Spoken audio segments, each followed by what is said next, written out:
The rotor blades thundered like war drums over the black waters of the Gulf of Mexico, slicing through a moonless night in 2011.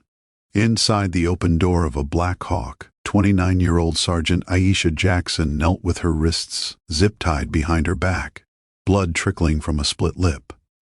Two MPs in full kit towered over her, faces hidden behind goggles that reflected the red cabin lights like demon eyes. "You assaulted an officer," one of them barked, voice barely audible over the engine. Aisha spat blood onto the helicopter floor and laughed, low and dangerous. "I defended myself from a drunk lieutenant who thought no was a negotiation." The taller MP grabbed the back of her body armor and shoved her toward the edge. 50 feet below, the ocean churned like liquid obsidian. No parachute, no mercy. "Time to learn how to fly, Sergeant." And then they pushed her out.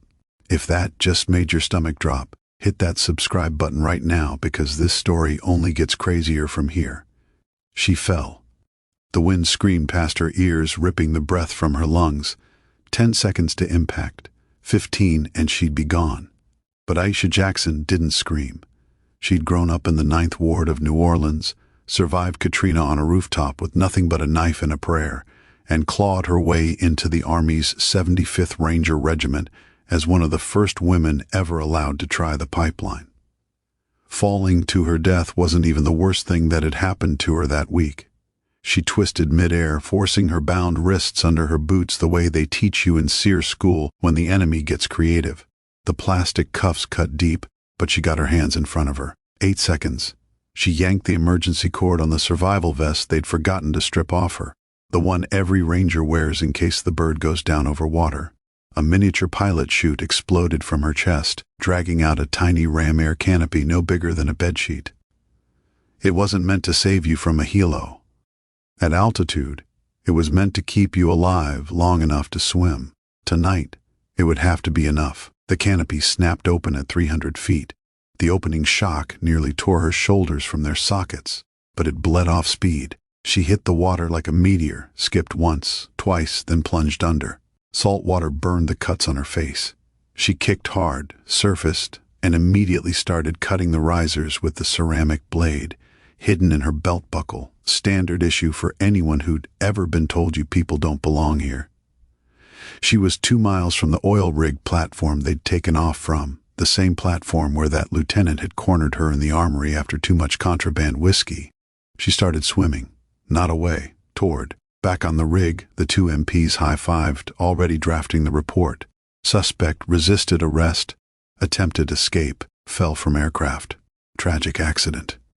The lieutenant poured himself another drink, laughing about how the problem had solved itself. 47 minutes later, a soaked, bleeding black woman in torn camis climbed the maintenance ladder on the south leg of the platform. The first sentry who saw her raised his rifle, then froze. Everyone on the rig knew Sergeant Jackson. Everyone knew what she could do with a rifle, with a knife, with her bare hands. Word spread faster than wildfire. By the time the lieutenant stumbled out of the officer's lounge, slurring orders for someone to shoot that bitch before Aisha was already there. She didn't say a word. She just stood in the doorway, dripping seawater and blood. The tiny emergency canopy still tangled around one arm like a cape made of vengeance. The lieutenant reached for his sidearm. Big mistake.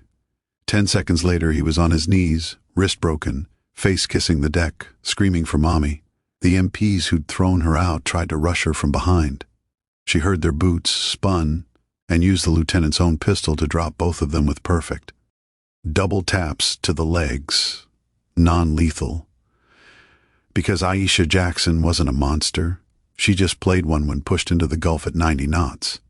Military police from the mainland arrived 4 hours later, guns drawn, expecting a massacre. Instead, they found 20 witnesses, a stack of sworn statements, and one very calm Ranger sergeant sitting on an ammo crate cleaning her nails with a K-bar. The lieutenant cried. The MPs cried harder when the video from the rig's security cameras hit the command server, somehow uploaded by a sympathetic Navy chief who'd had enough of good old boy bullshit. Brass tried to bury it. They called it an isolated incident. Then the video leaked anyway because the Navy chief had a cousin at TMZ and a serious grudge. Court-martial happened fast. The lieutenant got 20 years in Leavenworth. The MPs got 15 each. Aisha walked out of the courtroom with a Bronze Star they tried to pin on her for extraordinary courage under fire, which she refused until they added the line while wrongfully detained and assaulted. She took an honorable discharge, a full disability pension for the shoulders she'd damn near dislocated saving her own life, and disappeared into civilian world. Last anyone heard, she runs a survival school outside Colorado Springs, teaches veterans, teaches women, teaches anyone who wants to learn that sometimes the fall isn't the end. It's just the moment you decide whether to open the chute or keep falling on your own terms. They say on the first day of every class she stands on the drop zone, looks at the sky, and smiles like someone who once flew without wings and lived to tell the story. So tell me in the comments, from which part of the country are you watching this video right now? Drop your city or state below. Let's see how far Sergeant Jackson's legend has spread.